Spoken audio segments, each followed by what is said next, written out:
ಮಂಗಳೂರಿನ ಬೋಳೂರಿನಲ್ಲಿರುವ ಅಮೃತ ವಿದ್ಯಾಲಯಂನಲ್ಲಿ ಶ್ರೀಕೃಷ್ಣ ಜನ್ಮಾಷ್ಟಮಿ ಕಾರ್ಯಕ್ರಮ ಬಹಳ ವಿಜೃಂಭಣೆಯಿಂದ ನಡೆಯಿತು. ಅಮೃತ ವಿದ್ಯಾಲಯಂನಲ್ಲಿ ವಿಶಿಷ್ಟ ರೀತಿಯಲ್ಲಿ ಶ್ರೀಕೃಷ್ಣ ಜನ್ಮಾಷ್ಟಮಿಯನ್ನ ಆಚರಿಸಲಾಯಿತು. ಮಕ್ಕಳು ಕೃಷ್ಣ, ರಾಧೆ, ಗೋಪಿಗೆಯರ ಅಲಂಕಾರದಲ್ಲಿ ಶೃಂಗಾರಗೊಂಡಿದ್ರು.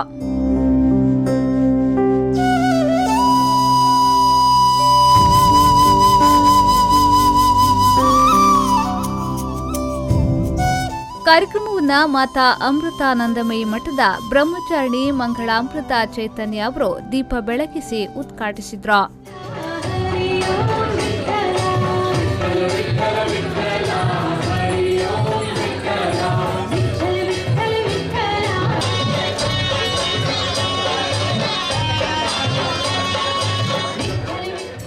ಇದೇ ವೇಳೆ ಮಕ್ಕಳಿಗೆ ವಿವಿಧ ಸ್ಪರ್ಧೆಗಳನ್ನ ಆಯೋಜಿಸಿದ್ರು.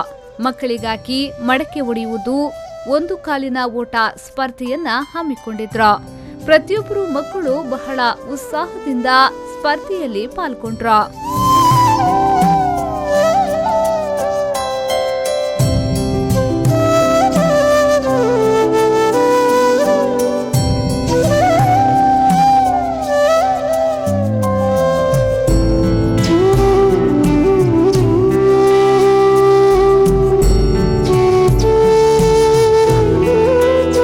ಈ ಸಂದರ್ಭ ಅಮೃತ ವಿದ್ಯಾಲಯಂ ಶಾಲೆಯ ಸಿಬ್ಬಂದಿ ವರ್ಗದವರು ಉಪಸ್ಥಿತರಿದ್ದರು.